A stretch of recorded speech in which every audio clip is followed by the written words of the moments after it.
Okay. So, So, sorry. Okay. Good afternoon, good morning, everyone, and welcome to Starknet All Core Devs call number 44.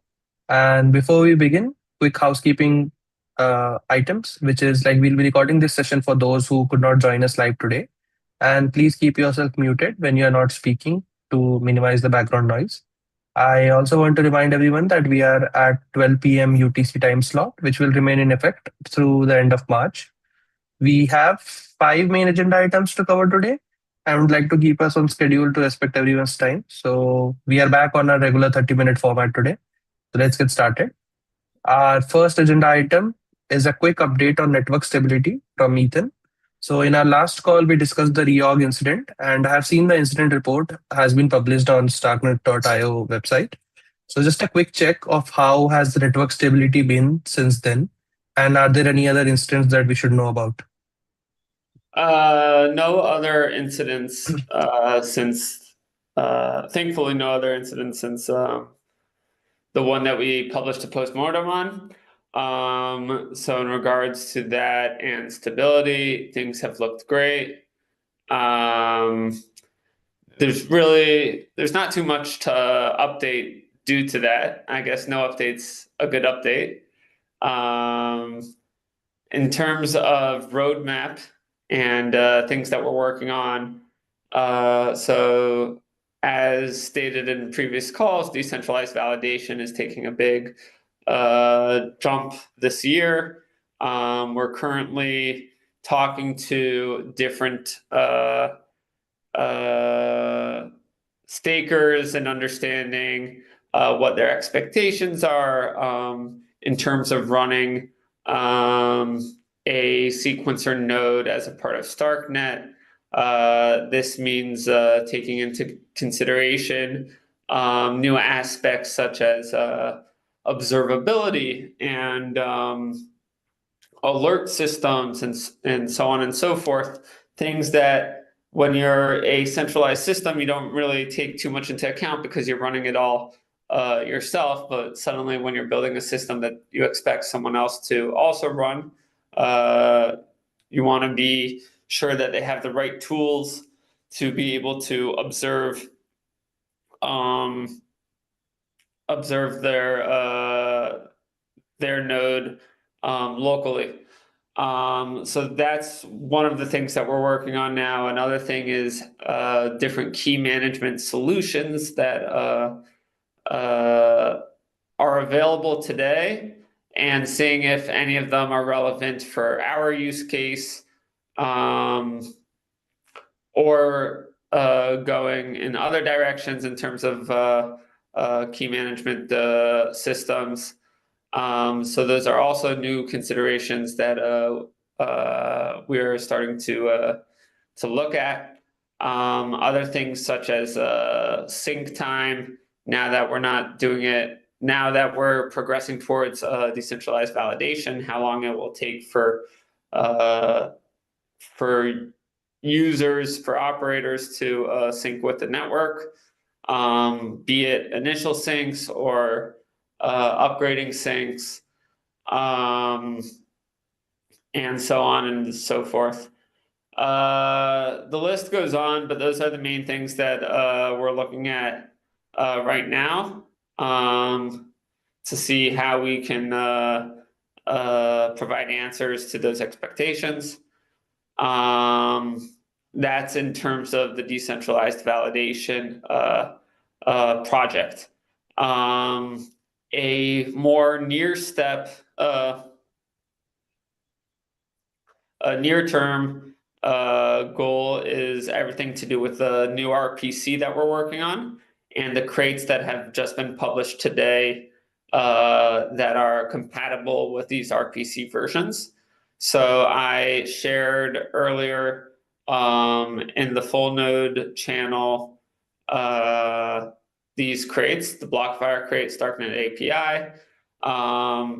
Their developer versions that have been published. The idea is to use these to be able to start testing again the new RPC against.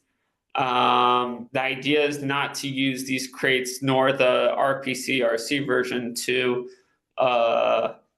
publish a stable version of nodes. It's currently just for testing purposes, as these are both work in progresses. Specifically, the crates are more work in progresses. So once we get closer to our next release, we'll publish stable versions of these crates that should be used to when publishing stable versions of these full nodes along with the stable RPC once it's finalized. So those are some of the things that have been going on since we last met. And I think that's it for the most part. Okay. And I also read in the Slack channel that like you were asking how should the client teams handle the transactions with proof facts before 014.2. So would we want to discuss this here or? One second, let me just bring it back to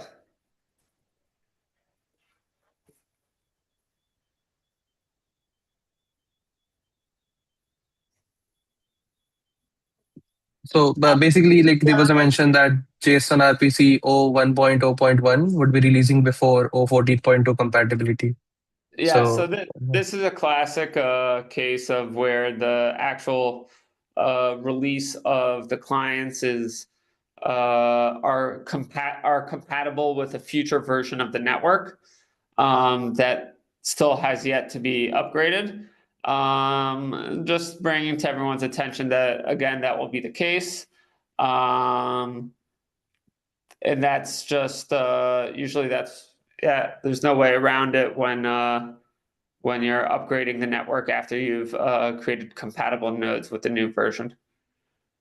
okay, So that was the main point there, and that's pretty much it. okay. And is there any progress on the packaging Apollo for community validators, which I believe we discussed in last call or last call? There's no upgrade. There's no update there. All the things that I Okay, mentioned earlier are with regards to creating a package that will include all those necessary features and functions. okay, okay. Thank you, Ethan, for the detailed update. And now let's move on to. We were actually going to have propeller implementation coordination, but I believe we could not have Andrew here today.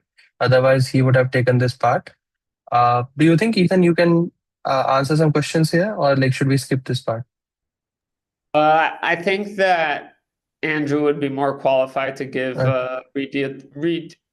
real detailed answers on it. Mhm.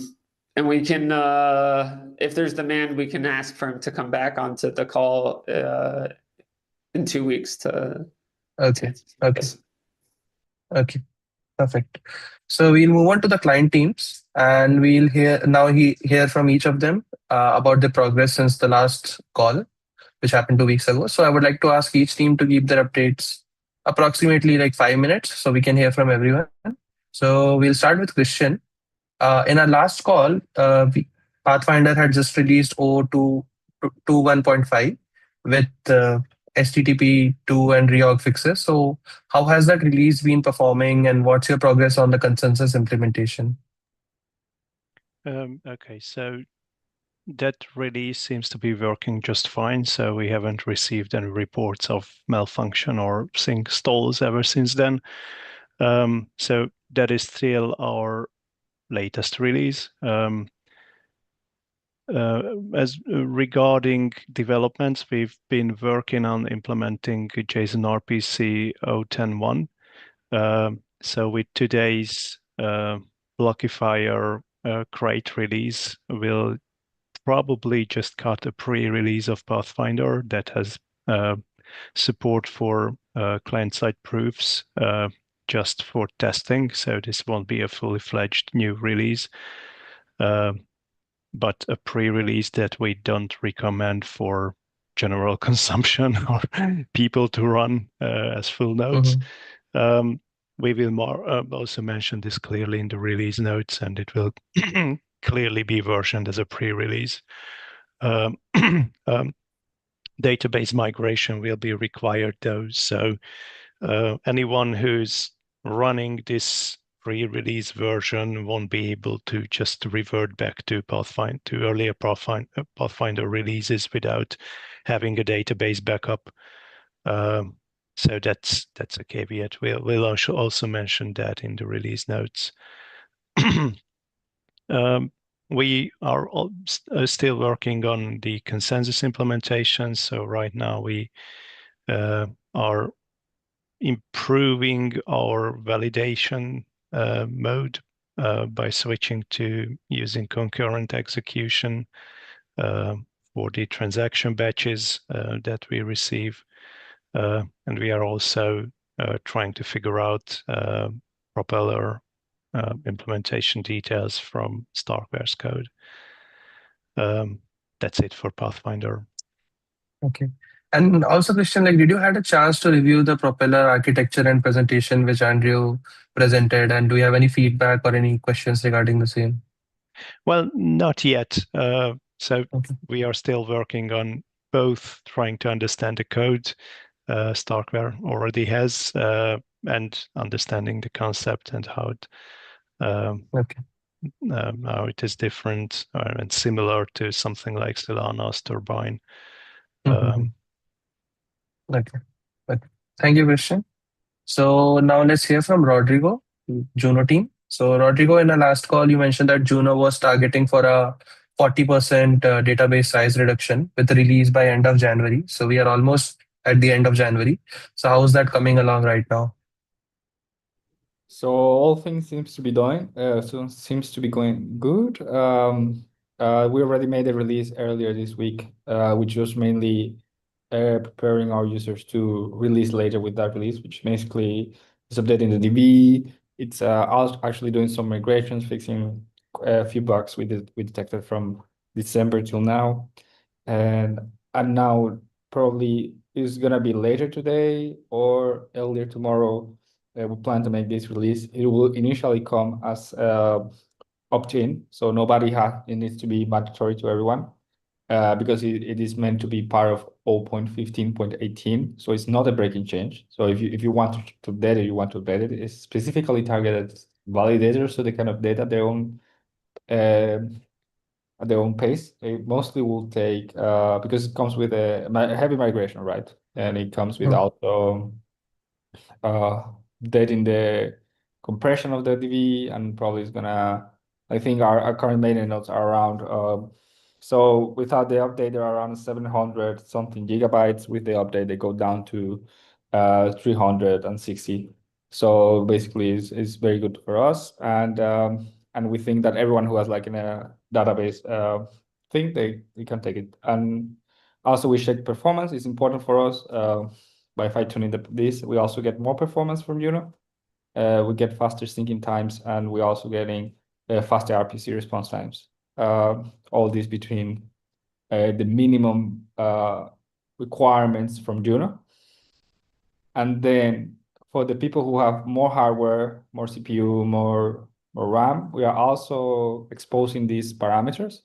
So if they want to give it a shot and increase them, they will also get a better Juno, more scale, more fast, and I think it will be good. It will be good for everyone. So probably it's going to be 0.15.18, and then also we're going to release docs explaining all of these parameters and what they do. And then on 0.16, this migration is going to become the default. So if you by 0.15 didn't migrate via an opt-in flag, by 0.16 the migration will happen automatically. Otherwise, your node will work correctly without migration. And that's more or less how the roadmap is going about. And 0.16 is probably going to be sometime mid-February, for example. So that's how it looks for us. Yeah. Okay. And you also had some questions for Andrew. Like, did you had a chance to discuss those questions with him about the Go implementation for Propeller? We haven't dived deep into Propeller yet because we have been looking really into this database thing and improving it. So after January, probably our focus will move back in directly to propeller and consensus and implementing it for us. Okay. Yeah, we also need to go understand the problem and try to implement it for us and get the and try to get the most performance out of it, but and probably re-implement it in Go as well. Okay. Yeah, so that's Okay. our plan. Yeah. Okay. Thank you, Rodrigo. And now let's hear from the Carnot team. So I see that we have Mohit here today. So Mohit, in our last call, Hemang mentioned that SNOS 014.1 was in pre-release and was waiting for Dojo team's review. And the major goal was syncing Madara to tip of Sepolia and mainnet. So if you can give us like what's the status on both these things right now? Yeah, sure. Hey everyone. So for the SNOS 14.1, it's still pending on the Dojo team to review and merge it. The issue is that 14.1 introduced two proofs which is not compatible with L3s yet because we don't have verifier on Starknet yet. Stu verifier on Starknet yet. So hence they have not been able to test it thoroughly. This is something that we faced ourselves as well. We For our L3 networks, we have to move to 14.2. Given we are maintaining SNOS open source, I think There you have. we will look into what all changes will be introduced in the SNOS in order to make it compatible with 14.2 as well. Given we have client-side proof introduced in 14.2, I believe it might introduce a few more changes in the SNOS side. For the last a couple of weeks, our main focus has been improving our downstream pipeline, ensuring that SNOS, aggregator batching, and encrypted DA we are able to do a straight update side by side, and we have been able to do around more than 100K blocks has been processed by our downstream services across different networks, and we have been able to settle these many blocks, which is huge for us. And we have been changing a lot of configs in our system itself to make it more performative. This has been something we have been working on. Apart from it, we mentioned about having a detailed report on Cairo native performance that we have seen on our node. um, we will publish a detailed report, but as of now, from the data that we have captured, it's that the gains are looking upward towards 2 to 3x than Cairo VM. Um, this is huge for anyone running traces or anything. Um, so this have been great. Apart from it, about the syncing process, we have been able to sync Sepolia network to the tip. We are doing a thorough testing about RPC spec maintainability across different spec 8.19 and 10. And we recently got key from Starkware for the integration network. So we have that is syncing in progress. For mainnet, there is some class hash mismatch on one of the earlier blocks. We are yet to figure it out, but that's something that we will pick up this coming week. Apart from it, we are working on 10.1 RPC spec, and the major blocker was Starknet Rust. So now we are contributing to Starknet Rust to ensure that it's compatible with 10.1. Initial PRs have been made to Starknet Rust as well. So I think by the end of this week, we will have Madara compatible with 10.1.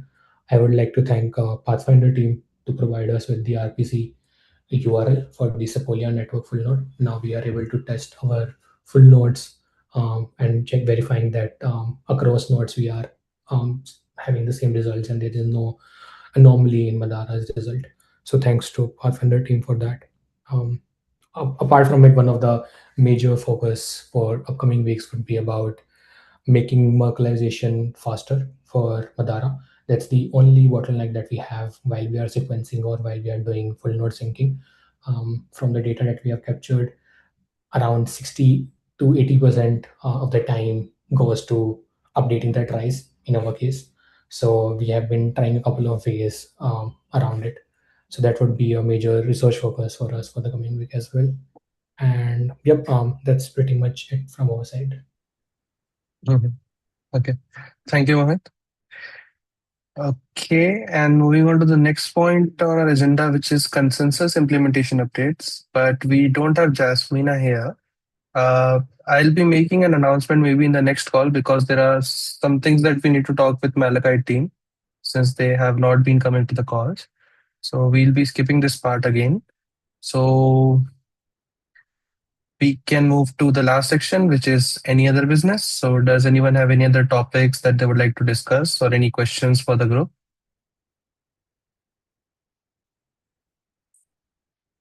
Yeah, Mohit. Question is mainly to the Ethan Lake. Are you aware if there are any changes that will be required on the Snow side of the code because of 14.2? We would like to maintain it with the latest RPC version. It's sorry, the protocol version. Snows is currently compatible with 14.1. With the introduction of client-side proving, will you be able to provide us with the detail on what all changes you are expecting on the Snows side of the part as well? So the question is for Ethan, right, Mohit? Yep, for the stock waiting, yeah. Sorry, could you repeat that again, or if Ayesh, if you were able to pick up the question, could you repeat it? Yeah, sure. So given with 14.2, there is some protocol level change about client-side proving being introduced. So this might change a few things in the SNOS, the downstream pipeline, basically. Given we are maintaining it open sourcely, so would it be possible for you to share the details on what all changes will be required on the SNOS side to make it compatible with 14.2? It's all right. It's a good question. Currently, I don't have on hand here what this called the technical implications on snows. I do know that the BlockFire has adjustments that make sequencers and full nodes compatible for these features. That's why we're publishing that crate.